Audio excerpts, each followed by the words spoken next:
બ્રહ્મવૈવર્ત પુરાણની કથાને આગળ વધારી ભાગ 58મો। સૂતજી કહે છે કે મહર્ષિ નારાયણના ઉપરયુક્ત વચન સાંભળીને નારદજી હર્ષવિભોર થઈ ગયા। તેમણે સમસ્ત સંદેહોનું નિવારણ કરનાર તે મહર્ષિને પોતાનો સંદેહ આ રીતે પૂછ્યો। નારદજી બોલ્યા, જગદગુરુ, પોતાના પહેલાના ઉત્તમ ભવનને છોડીને કાલીએ યમુના તટે કેમ ચાલ્યો ગયો એનું રહસ્ય મને કહો। ભગવાન નારાયણે કહ્યું કે નારદ સાંભળો, હું તે પ્રાચીન ઇતિહાસનું વર્ણન કરી રહ્યો છું, જે મેં સૂર્યગ્રહણના સમયે મલયાચલ પર સુપ્રભા નદીના પશ્ચિમ કિનારે શ્રીકૃષ્ણ કથાના પ્રસંગમાં પિતા ધર્મના મુખેથી સાંભળ્યું હતું। પુલહે ધર્મને પોતાનો સંદેહ પૂછ્યો હતો, ત્યારે કૃપાનિધાન ધર્મે મુનિઓની સભામાં આ આશ્ચર્યમય આખ્યાન કહ્યું હતું। નારદ, તે જ મેં સાંભળ્યું હતું, તેથી કહું છું, સાંભળો। ભગવાન શેષની આજ્ઞાથી નાગગણ દર વર્ષે કાર્તિકની પૂર્ણિમાએ ભયના કારણે ગરુડદેવની પૂજા કરે છે।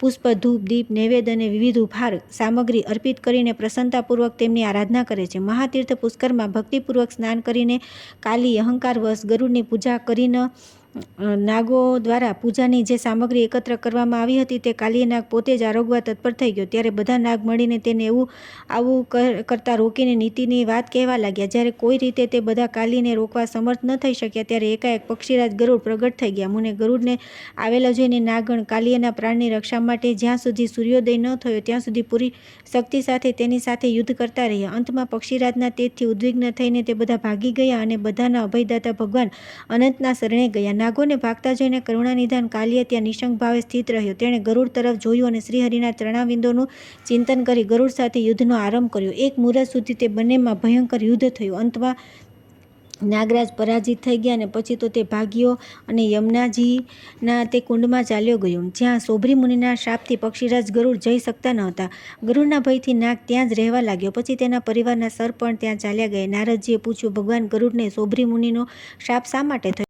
પરમેશ્વરના વાહન હોવા છતાં ગરુડને તે યમુના હૃદયમાં કેમ જઈ શકતા નથી? ભગવાન શ્રી નારાયણ બોલ્યા કે તે કુંડમાં સોભરી મુનિ 1000 દિવ્ય વર્ષો સુધી તપસ્યા કરી મહાસિદ્ધ થઈને શ્રીકૃષ્ણના ચરણોનું ધ્યાન કરતા હતા। તે ધ્યાનપરાયણ મુનિની સમીપ પક્ષીરાજ ગરુડ યમુનાજીના જળમાં તથા કિનારે પણ પોતાના ગણો સાથે ગમે ત્યારે નિશંક વિચર્યા કરતા હતા। તેઓ પોતાની ઉત્કૃષ્ટ ઈચ્છાથી પ્રેરિત થઈને પોતાની પાંખો ઉપર ઉઠાવીને મુનિની આસપાસ આનંદ પરિક્રમા કરીને જતા આવતા હતા। એક દિવસ તેમણે પરિવાર સહિત વિશાળકાય મચ્છને જોયો। જોતાની સાથે જ ગરુડે તે મચ્છને મુનિની પાસેથી તાંતથી પકડી લીધો। માછલીના મુખમાં દબાવીને જઈ રહેલા ગરુડને મુનિએ રોષભરી દ્રષ્ટિથી જોયો। મુનિની દ્રષ્ટિથી ગરુડ ભયભીત થઈ ગયા અને તે મત્સ્ય તેમની ચાંચમાંથી છૂટીને પાણીમાં પડી ગયું। ગરુડના ભયથી તે મત્સ્ય મુનિની પાસે રોકાઈ ગયું, અર્થાત મુનિનું શરણાગત થઈ ગયું। જ્યારે ગરુડ ફરી તેને લેવા ઉદ્યત થયા ત્યારે મુનિન્દ્ર તેમને કહ્યું, સોભરી બોલ્યા, પક્ષીરાજ, મારી પાસેથી દૂર હટો, દૂર હટો। મારી સામેથી આ વિશાળ જીવને પકડી લેવાની તમારામાં કઈ યોગ્યતા છે?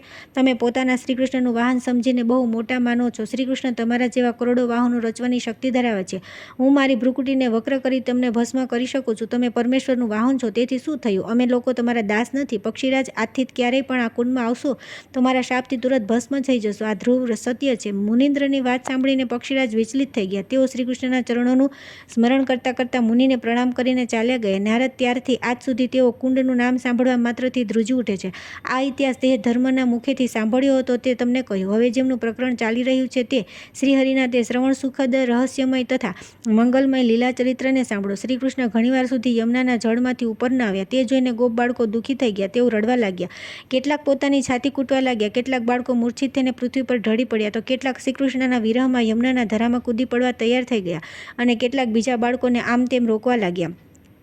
કેટલાક વિલાપ કરીને પ્રાણ ત્યાગવા ઉદ્ધત થઈ ગયા અને તેમનામાં જે સમજદાર હતા તે તેવા બાળકો બીજા બાળકોની રક્ષા કરવા લાગ્યા। કેટલાક કૃષ્ણ કૃષ્ણના નામ રટવા લાગ્યા અને કેટલાક આ સમાચાર આપવા માટે નંદરાયજીની પાસે દોડી ગયા। કેટલાક બાળકો ત્યાં શોક, ભય અને મોહથી આતુર થઈને એકબીજાને કહેવા લાગ્યા, આપણે શું કરીએ? આપણા શ્રીહરિ ક્યાં ચાલ્યા ગયા? હે નંદનંદન, હે પ્રાણોથી પણ વધીને પ્રિયતમ શ્રીકૃષ્ણ, હે બંધો, અમને દર્શન આપો, અમારા પ્રાણ નીકળી રહ્યા છે। દરમિયાન કેટલાક બાળકો નંદરાયજી પાસે પહોંચી ગયા। તેઓ શોકના કારણે રડી રહ્યા હતા। તેમણે તુરંત જ યશોદાને, તેમની પાસે બેઠેલા બળરામને તથા અન્ય ગોપો અને લાલ કમળ જેવા નેત્રોવાળા ગોપાંગનાઓને આ સમાચાર કહ્યા। આ સાંભળીને બધા શોકથી વ્યાકુળ થઈને યમુના કિનારે જઈ પહોંચ્યા અને બાળકોની સાથે રડવા લાગ્યા। બધા વ્રજવાસી શોકમગ્ન થઈને રડતા રડતા મૂર્છિત થઈ ગયા। માતા યશોદા કલિયદનમાં પ્રવેશ કરવા લાગ્યા। આ જોઈને કેટલાક લોકોએ તેમને રોક્યા। ગોપગોપીઓ શોકથી પોતાના અંગો પર હાથ પછાડવા લાગ્યા। કેટલાક વિલાપ કરવા લાગ્યા અને કેટલાય વ્રજવાસી પોતાની સુધબુદ્ધ ગુમાવી બેઠા। રાધા પણ તે યમુના જળમાં ઘૂસવા લાગ્યા। તે જોઈને કેટલીક સ્ત્રીઓએ તેમને રોક્યા।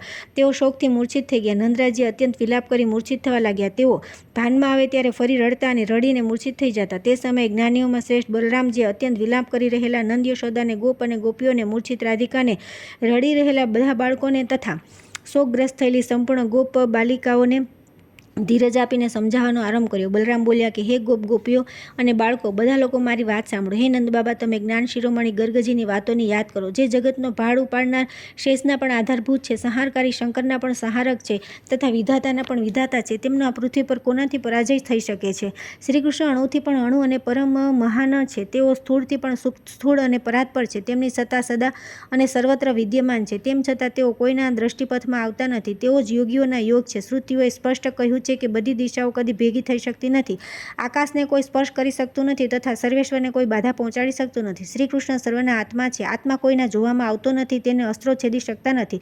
તેનો તો ન કોઈ વધ થઈ શકે છે અને ન તે દ્રશ્ય છે. તેને અગ્નિ બાળી શકતો નથી અને ન તેની હિંસા કરી શકાય છે. અધ્યાત્મ તત્વના વિદ્વાનોએ આત્માને આવો જ જાણ્યો અને માન્યો છે. આ શ્રીકૃષ્ણનો વિગ્રહ ભક્તોના ધ્યાન માટે જ છે. આ જ્યોતિ સ્વરૂપ અને સર્વવ્યાપી છે. એ પરમાત્માનો આદિ, મધ્ય અને અંત નથી. જ્યારે સંપૂર્ણ બ્રહ્માંડ એકારવણમાં જળમાં મગ્ન થઈ જાય છે ત્યારે આ શ્રીકૃષ્ણ જળમાં શયન કરે છે. તે સમયે તેમની નાભીમાંથી જે કમળ ઉત્પન્ન થાય છે તેનાથી બ્રહ્માજીનું પ્રાગટ્ય થાય છે. જેમણે એકારણમાં જળમાં પણ ભય નથી તે પરમેશ્વરને માટે આ યમુનાના કાલિયદહમાં વિપત્તિની સંભાવના એ કેટલું મોટું અજ્ઞાન છે. પિતાજી, જો એક મચ્છર અખિલ બ્રહ્માંડને ગળી જવામાં સમર્થ થઈ જાય તો પણ તે બ્રહ્માંડ નાયકને તે સર્પ પોતાનો ગ્રાસ બનાવી શકતો નથી. આ મેં પરમ ઉત્તમ આધ્યાત્મિક જ્ઞાનની વાત કહી છે. આ ગૂઢ જ્ઞાન યોગીઓ માટે સાર વસ્તુ છે. આનાથી સંપૂર્ણ સંશયની નિવૃત્તિ થઈ જાય છે. બળદેવજીની વાત સાંભળીને ગર્ગજીના વચનોને યાદ કરી નંદજીએ શોકનો ત્યાગ કરી દીધો. વ્રજવાસીઓ અને વ્રજાંગનાઓએ શોક પણ નિવૃત્ત થઈ ગયા. બધાએ બળદેવજીની વાતનો સ્વીકાર કરી લીધો. પરંતુ યશોદા અને રાધિકાને આનાથી સંતોષ ન થયો. પ્રિયજનના વિરહના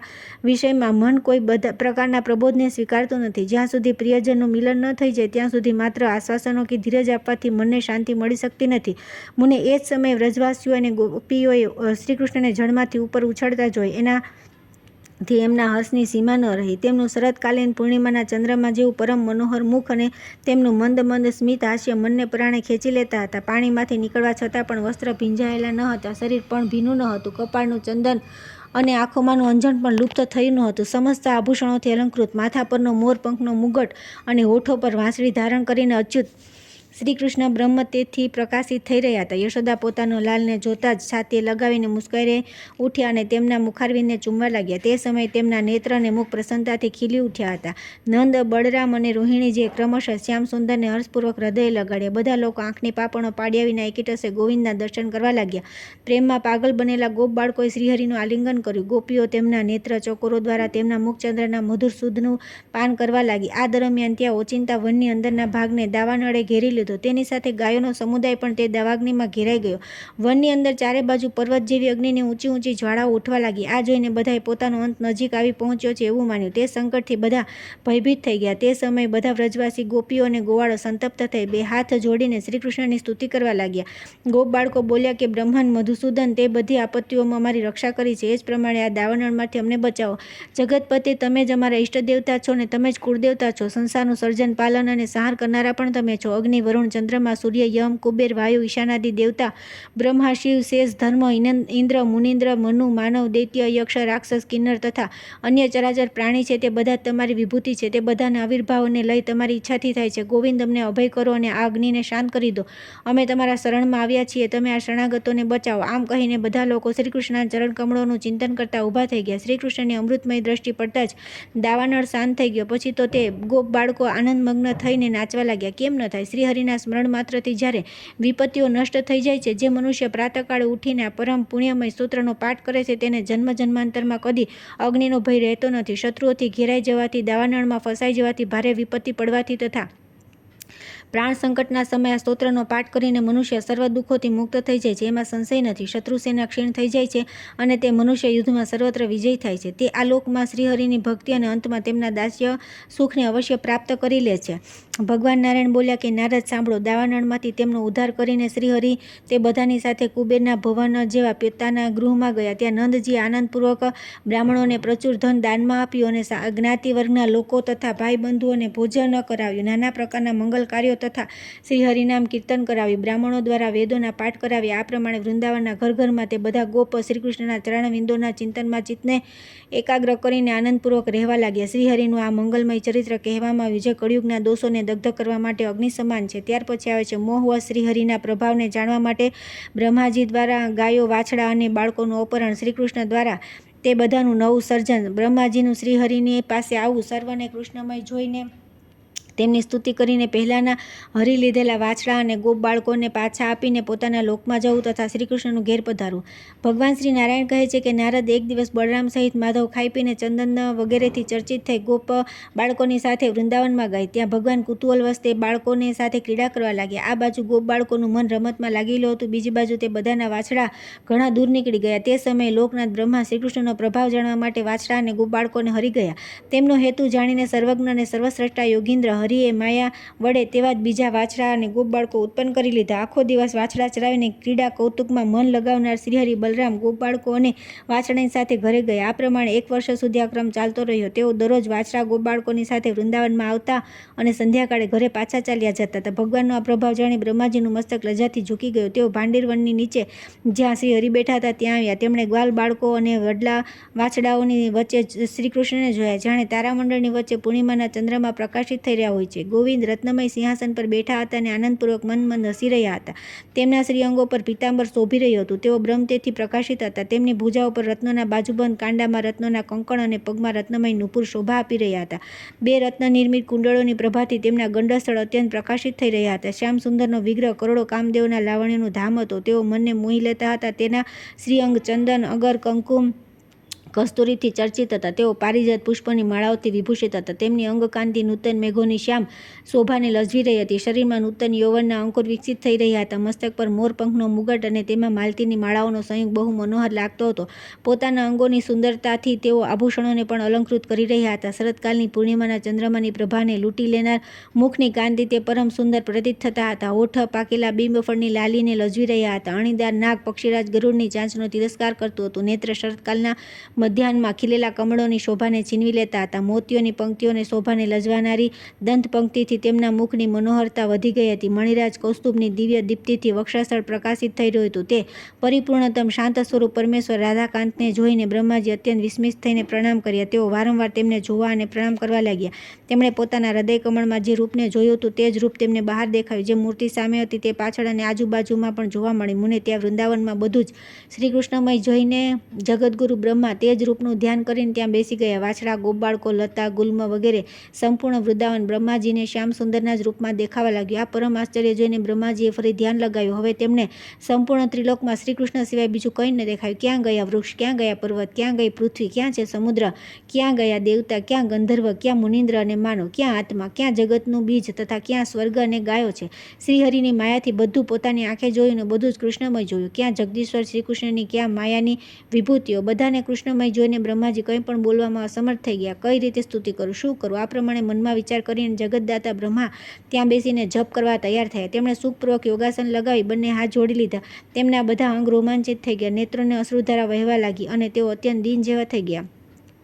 ત્યાર પછી તેમણે ઈડા, સુષુમ્ના, મધ્યા, પિંગલા, નાલિની અને ધુરા આ 6 નાડીઓને યત્નપૂર્વક યોગ દ્વારા જોડી દીધી. ત્યાર પછી મૂલાધાર, સ્વાધિષ્ઠાન, મણિપુર, અનાહત, વિશુદ્ધ અને આજ્ઞા આ 6 ચક્રોને જોડી દીધા. પછી કુંડલીની દ્વારા એક એક કરીને ક્રમશઃ 6 ચક્રનું ભેદન કરીને વિધાતા તેને બ્રહ્મરંધ્રમાં લઈ આવ્યા. ત્યાર પછી તેમણે બ્રહ્મરંધ્રને વાયુથી પૂર્ણ કર્યું. પ્રાણવાયુને ત્યાં નિબદ્ધ કરીને પુનઃ તેને ક્રમશઃ હૃદય કમળમાં મધ્યા નાડીની પાસે લઈ આવ્યા. તે વાયુને ઘુમાવીને વિધાતાએ મધ્યા નાડી સાથે સંયુક્ત કરી દીધો. આમ કરીને તેઓ નિશ્ચલ થઈ ગયા અને પૂર્વકાળમાં શ્રીહરિએ જેનો ઉપદેશ આપ્યો હતો તે પરમ ઉત્તમ દક્ષાસર મંત્રનો જપ કરવા લાગ્યા. મુને શ્રીકૃષ્ણના ચરણાવિંદોનું ધ્યાન કરતા રહીને 1 મુહૂર્ત સુધી જપ કર્યા પછી બ્રહ્માએ પોતાના હૃદય કમળમાં તેમના સર્વ તેજોમય સ્વરૂપને જોયું. તે તેજની અંદર અત્યંત મનોરમ રૂપ હતું. તે 2 ભુજાઓ, હાથમાં વાંસળી અને પીતાંબરધારી શ્રીઅંગ, કાનોમાં મૂળ ભાગમાં પહેરેલા મકરાકૃત કુંડળ પોતાની ઉજ્જવળ આભા વિખેરી રહ્યા હતા. પ્રસન્ન મુખારવિંદ પર મંદ હાસ્યની છટા છવાયેલી હતી. ભગવાન ભક્ત પર અનુગ્રહ કરવા ઉત્સુક લાગતા હતા. બ્રહ્માજીએ બ્રહ્મરંધ્રમાં જે રૂપને જોયું અને હૃદય કમળમાં જેની ઝાંખી કરી તે જ રૂપ બહાર પણ દ્રષ્ટિગોચર થયું. તે પરમ આશ્ચર્ય જોઈને તેમને તે પરમેશ્વરીની સ્તુતિ કરી. મુને પૂર્વકાળમાં એકારણમાં જળમાં શયન કરનારા શ્રીહરિએ બ્રહ્માજીને જે સ્તોત્રનો ઉપદેશ આપ્યો હતો તેના દ્વારા વિધાતાએ ભક્તિભાવથી મસ્તક ઝુકાવી તે પરમેશ્વરનું વિધિવત સ્તવન કર્યું. બ્રહ્માજી બોલ્યા કે જે સર્વ સ્વરૂપ, સર્વેશ્વર, સમસ્ત કારણોના પણ કારણ તથા સર્વના માટે અનિર્વચનીય છે તે કલ્યાણ સ્વરૂપ શ્રીકૃષ્ણને હું નમસ્કાર કરું છું.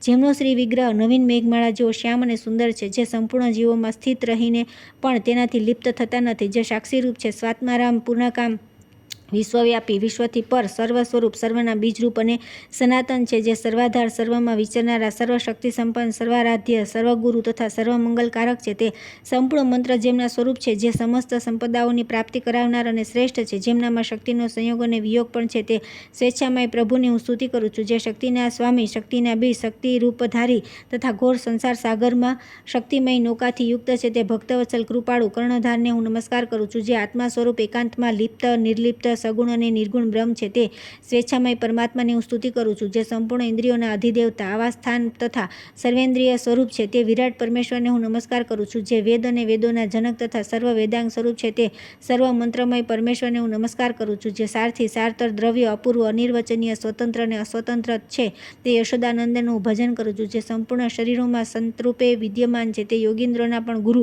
ગોવિંદનું હું ભજન કરું છું. જે રાસમંડળના મધ્યભાગમાં વિરાજમાન થાય છે, રાસોલ્લાસના માટે સદા ઉત્સુક રહે છે તથા ગોપાંગનાઓ સદા તેમની સેવા કરે છે, તે રાધાવલ્લભને હું નમસ્કાર કરું છું. જે સાધુ પુરુષોની દ્રષ્ટિમાં સદૈવ સત અને અસાધુ પુરુષોના મતમાં સદા સત અસત છે, ભગવાન શિવ જેમની સેવા કરે છે, તે યોગ સાધ્ય યોગીશ્વર શ્રીહરિને હું પ્રણામ કરું છું. જે મંત્રબીજ, મંત્રરાજ, મંત્રદાતા, ફળદાતા, ફળરૂપ, મંત્રસિદ્ધિ સ્વરૂપ તથા પરાત્પર છે, તે શ્રીકૃષ્ણને હું નમસ્કાર કરું છું. જે સુખ દુઃખ, સુખદ, દુઃખદ, પુણ્ય, પુણ્યદાયક, શુભદ અને શુભ બીજ છે, તે પરમેશ્વરને હું પ્રણામ કરું છું. આ પ્રમાણે સ્તુતિ કરીને બ્રહ્માજી વાછડા અને બાળકોને આપી દીધા તથા પૃથ્વી પર દંડવત પડીને રડતા રડતા પ્રણામ કર્યા. મુને ત્યાર પછી જગતશ્રેષ્ઠાએ આંખો ખોલી શ્રીહરિના દર્શન કર્યા. જે બ્રહ્માજી દ્વારા કરવામાં આવેલા સ્તોત્રનો દરરોજ ભક્તિભાવથી પાઠ કરે છે, ત્યાં લોકમાં સુખ ભોગવીને અંતમાં શ્રીહરિના ધામમાં જાય છે. ત્યાં તેને અનુપમ દાસ્યસુખ તથા તે પરમેશ્વરની નિકટ સ્થાન પ્રાપ્ત થાય છે. શ્રીકૃષ્ણનું સાનિધ્ય પ્રાપ્ત કરીને તે પાર્ષદ શિરોમણી બની જાય છે. ભગવાન નારાયણ કહે છે કે ત્યાર પછી જગત વિધાતા બ્રહ્મા જ્યારે બ્રહ્મલોકમાં ગયા ત્યારે ભગવાન શ્રીકૃષ્ણ ગોપ બાળકોની સાથે પોતાના ઘરે ગયા. તે દિવસે વાછડા અને ગોપ બાળકોએ 1 વર્ષ બાદ પોતાના ઘરમાં પદાર્પણ કર્યું, પરંતુ શ્રીકૃષ્ણની માયાથી તે બધાએ તે 1 વર્ષના અંતરને 1 દિવસનું જ અંતર સમજ્યા. ગોપ અને ગોપીઓ તે સમયે કાંઈ જ અનુમાન ન લગાવી શકી. પહેલાંના માયારચિત બાળકોમાં અને આજના વાસ્તવિક બાળકોમાં તેમને કોઈ અંતર દેખાયું નહીં. યોગીને માટે તો શું નવું અને શું જૂનું, સંપૂર્ણ જગત કૃત્રિમ જ છે. આ પ્રમાણે શ્રીકૃષ્ણનું આ સંપૂર્ણ શુભ ચરિત્ર કહી દીધું, જે સુખદ, મોક્ષપ્રદ, પુણ્યમય અને સર્વકાળમાં સુખ આપનારું છે. ત્યાર પછી આવે છે નંદ દ્વારા ઇન્દ્રિયાગ્નિ તૈયારી, કૃષ્ણ દ્વારા એમના વિષયમાં જિજ્ઞાસા, નંદજીનો ઉત્તર અને શ્રીકૃષ્ણ દ્વારા પ્રત્યુત્તર. શ્રીકૃષ્ણની આજ્ઞા અનુસાર ઇન્દ્રનું યજન ન કરીને ગોપો દ્વારા બ્રાહ્મણો અને ગિરિરાજનું પૂજન, ઉત્સવની સમાપ્તિ પર ઇન્દ્રનો કોપ, નંદ દ્વારા ઇન્દ્રની સ્તુતિ. શ્રીકૃષ્ણે નંદને સ્તુતિથી રોકી બધા વ્રજવાસીઓને ગાયો સહિત ગોવર્ધનની ગુફામાં સ્થાપિત કરી પર્વતની છત્રી દાંડાની જેમ ઉઠાવી લેવો. ઇન્દ્ર દેવતાઓ તથા મેઘોનું સ્તંભન કરી દેવું. પરાજિત ઇન્દ્ર દ્વારા શ્રીકૃષ્ણની સ્તુતિ. શ્રીકૃષ્ણે તેમને વિદાય કરીને પર્વતને સ્થાપિત કરી દેવો તથા નંદ દ્વારા શ્રીકૃષ્ણનું સ્તવન. ભગવાન નારાયણ કહે છે કે મુને એક દિવસ નંદરાય આનંદપૂર્વક વ્રજમાં ઇન્દ્રયાગની તૈયારી કરીને બધી બાજુ ઢંઢેરો પીટાવ્યો. તેમાં દરેક વ્રજવાસીઓને એવો સંદેશો આપવામાં આવ્યો કે જે આ નગરમાં ગોપ, ગોપી, બાળ, બાલિકા, બ્રાહ્મણ, વેશ્ય અને શૂદ્ર નિવાસ કરે છે, તે બધા લોકો ભક્તિપૂર્વક દૂધ, દહીં, ઘી, છાશ, માખણ, ગોળ અને મધ વગેરે સામગ્રી લઈ ઇન્દ્રની પૂજા કરે. આ પ્રમાણે જાહેરાત કરાવી તેમણે સ્વયં પ્રસન્નતાપૂર્વક વિસ્તૃત રમણીય સ્થાનમાં ધ્વજારોપણ કર્યું. તેમાં રેશમી વસ્ત્ર અને મનોહર માળાઓ લગાવવામાં આવી. ચંદન, અગર, કસ્તુરી તથા કુમકુમના દ્રવ્યથી તે ધજાનું પૂજન કરવામાં આવ્યું. નંદજીએ સ્નાન અને નિત્યકર્મ કરીને ભક્તિપૂર્વક 2 શુદ્ધ વસ્ત્ર ધારણ કર્યા તથા હાથ પગ ધોઈને તેઓ સોનાના બાજટ પર બેઠા. તે સમયે નાના પ્રકારના પાત્રોની સાથે બ્રાહ્મણ, પુરોહિત, ગોપ, ગોપી, બાલિકા તથા બાળકો ઉપસ્થિત થયા. એ દરમિયાન ત્યાંના નગરવાસીઓએ પણ અનેક પ્રકારની વસ્તુઓ લઈ ત્યાં આવી પહોંચ્યા. ત્યાર પછી બ્રહ્મ તેથી જાજલ્યમાન વેદાંગોના પારંગત વિદ્વાન અને શાંત સ્વભાવ ગર્ગ, જેમની કૃષ્ણદેવ પાણી વગેરે ઘણા મુનિજનો શિષ્યો સહિત ત્યાં પધાર્યા. બીજા પણ બ્રાહ્મણ, ક્ષત્રિય, વૈશ્ય, શૂદ્ર, બંદી, ભિક્ષુક વગેરે આવ્યા. ગોપરાજ નંદજીએ ઊભા થઈ બધાનું યથાયોગ્ય પ્રણામ વગેરે સ્વાગત સત્કાર કર્યા. ત્યાર પછી ધજાની સમીપ જ નિપુણ રસોઈયા બ્રાહ્મણ રસોઈ બનાવવા લાગ્યા. રત્નના દીવાનો પ્રકાશ તથા ધૂપની સુવાસ ચારે તરફ પ્રસરી ગઈ. પુષ્પમાળાઓથી સ્થાન સુજ્જત થઈ ગયું. વિવિધ પ્રકારની મીઠાઈઓ, પકવાન, મીઠા ફળ, હજારો લાખો ઘડા દૂધ, દહીં, ઘી, મધ, માખણ વગેરે એકત્રિત થઈ ગયા. સુંદર અવાજમાં વાજિંત્રો વાગવા લાગ્યા. નાના પ્રકારના સોના ચાંદીના પાત્ર, શ્રેષ્ઠ વસ્ત્ર, આભૂષણ, સ્વર્ણ પેઠ વગેરે લાવવામાં આવ્યા. બધી વસ્તુઓ વિપુલ પ્રમાણમાં હતી. નૃત્ય ગીત થવા લાગ્યા.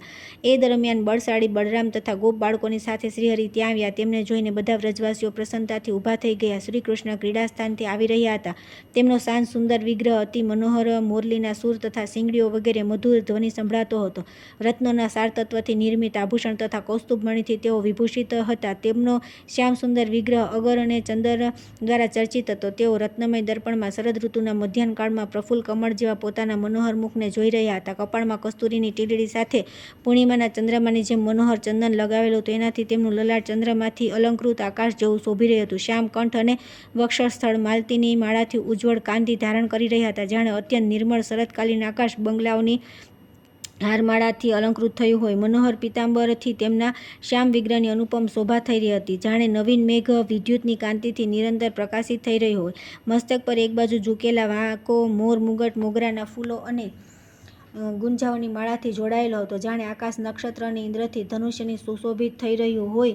તેમનું મુસ્કરાતું મુખ રત્નમય કુંડળોના તેજથી ચળકી રહ્યું હતું. જાણે શરદ ઋતુનું પ્રફુલ્લ કમળ સૂર્યદેવના કિરણોથી પ્રકાશિત થઈ રહ્યું હોય. જગદીશ્વર શ્રીકૃષ્ણ તેમની વચ્ચે રત્નમય સિંહાસન પર બેઠા. જાણે શરદકાળના ચંદ્રમાં તારામંડળની મધ્યમાં દેખાતા હોય. તે મહોત્સવ જોઈને નીતિશાસ્ત્ર વિશારદ શ્રીહરિએ પિતાને તત્કાળ આવી નીતિપૂર્ણ વાત કહી, જે બીજા બધા લોકો માટે સમજવી દુર્લભ હતી. શ્રીકૃષ્ણ બોલ્યા કે ઉત્તમ વ્રતનું પાલન કરનારા ગોપ સમ્રાટ, તમે અહીં શું કરી રહ્યા છો? તમારા આરાધ્ય દેવતા કોણ છે? આ પૂજાનું સ્વરૂપ શું છે? અને પ્રકારની પૂજા કરવાથી કયું ફળ પ્રાપ્ત થાય છે? એ ફળનું કયું સાધન સુલભ થાય છે? તે સાધનથી પણ કયો મનોરથ સિદ્ધ થાય છે? જે પૂજામાં વિઘ્ન આવી જાય અને દેવતા રૂષ્ટ થઈ જાય તો શું થાય? અથવા જો દેવતા સંતુષ્ટ થાય તો તેઓ આલોક અને પરલોકમાં કયું ફળ આપે છે? વિપ્રધારી શ્રીહરિ નૈવેદ્યને સાક્ષાત ગ્રહણ કરે છે. તેથી બ્રાહ્મણોના સંતુષ્ટ થવાથી બધા દેવતા સંતુષ્ટ થઈ જાય છે. બ્રાહ્મણની પૂજામાં શ્રદ્ધા રાખે તેના માટે દેવ પૂજાની શી જરૂર છે? જેણે બ્રાહ્મણોની પૂજા કરી છે તેણે સંપૂર્ણ દેવતાઓની પૂજા સંપન્ન કરી લીધી. દેવતાને નૈવેદ્ય અર્પણ કરીને જે બ્રાહ્મણને આપતો નથી તેનું તે નૈવેદ્ય વ્યર્થ બની જાય છે અને પૂજન નિષ્ફળ થઈ જાય છે. દેવતાનું નૈવેદ્ય જે બ્રાહ્મણને આપવામાં આવે તો તેનું તે દાન અવશ્ય અક્ષય થઈ જાય છે અને તે અવસ્થામાં દેવતા સંતુષ્ટ થઈને દાતાને અભિષ્ટ વરદાન આપી પોતાના ધામમાં ચાલ્યા જાય છે. જે મૂળ દેવતાને નૈવેદ્ય આપીને બ્રાહ્મણને આપ્યા વિના સ્વયં ખાઈ લે છે તે દત્તાપહારી આપીને છીનવી લેનારો છે અને દેવતાની વસ્તુ ખાઈને નરકમાં પડે છે. જે ભગવાન વિષ્ણુને અર્પિત કરવામાં આવ્યું ન હોય તે અન્ન ખાવા યોગ્ય નથી. આ વાત દરેકના માટે છે, પરંતુ બ્રાહ્મણોએ આ વાત પર વિશેષ ધ્યાન આપવું જરૂરી છે. જો નૈવેદ્ય અથવા ભોજ્ય વસ્તુ દેવતાને ન આપીને બ્રાહ્મણને આપવામાં આવી તો દેવતાઓ બ્રાહ્મણના મુખથી તે ખાઈને સંતુષ્ટ થઈને સ્વર્ગલોકમાં ચાલ્યા જાય છે. તેથી પિતાજી, તમે તમામ શક્તિ વાપરીને બ્રાહ્મણોની પૂજા કરો, કેમ કે તેઓ આલોક અને પરલોકમાં પણ ઉત્તમ ફળના દાતા છે. જે શ્રીહરિની આરાધના કરવાવાળા બ્રાહ્મણ છે તે તેમને પ્રાણોથી પણ વધારે પ્રિય છે. હરિભક્ત બ્રાહ્મણોનો પ્રભાવ શ્રુતિમાં દુર્લભ છે. તેમના ચરણ કમળોની ધૂળથી પૃથ્વી તત્કાળ પવિત્ર થઈ જાય છે. જેમનું જે ચરણચિહ્ન છે તેને તીર્થ કહેવાય છે. તેમના સ્પર્શ માત્રથી તીર્થોનું પાપ નષ્ટ થઈ જાય છે.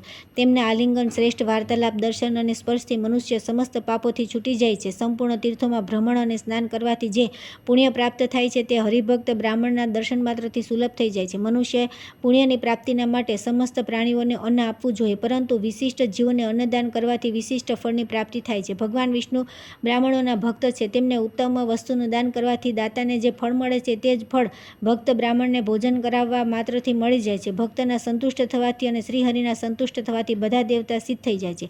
જેમ વૃક્ષના મૂળમાં પાણી નાખવાથી તેની ડાળીઓ પુષ્ટ થઈ જાય છે, તો આ બધા સંચિત દ્રવ્ય તમે કોઈ એક દેવતાને આપી દો છો તો બધા દેવતા રૂષ્ટ થઈ જશે. તે સ્થિતિમાં એક દેવતા શું કરશે? મારી સલાહ તો એ છે કે અહીં જેટલી વસ્તુઓ પ્રસ્તુત છે તેનો અડધો ભાગ તમે શ્રી ગોવર્ધન દેવને આપી દો. તેઓ ગાયોની સદા વૃદ્ધિ કરે છે, તેથી તેમનું નામ ગોવર્ધન છે. પિતાજી, આ પૃથ્વી પર ગોવર્ધન સમાન પુણ્યવાન બીજું કોઈ નથી, કેમ કે તે દરરોજ ગાયોને નવું નવું ઘાસ આપે છે. તીર્થસ્થાનમાં જઈને સ્નાનદાનથી જે પુણ્ય પ્રાપ્ત થાય છે, બ્રાહ્મણોને ભોજન કરાવવાથી જે પુણ્યની પ્રાપ્તિ થાય છે, સંપૂર્ણ વ્રત, ઉપવાસ, બધી તપસ્યા, મહાદાન તથા શ્રીહરિની આરાધના કરવાથી જે પુણ્ય સુલભ થાય છે, સંપૂર્ણ પૃથ્વીની પરિક્રમા, સંપૂર્ણ વેદ વાક્યોનો સ્વાધ્યાય તથા સમસ્ત યજ્ઞોની દીક્ષા ગ્રહણ કરવાથી મનુષ્ય જે પુણ્ય પ્રાપ્ત કરે છે તે જ પુણ્ય બુદ્ધિમાન માનવ ગાયોને ઘાસ આપીને પ્રાપ્ત કરી લે છે.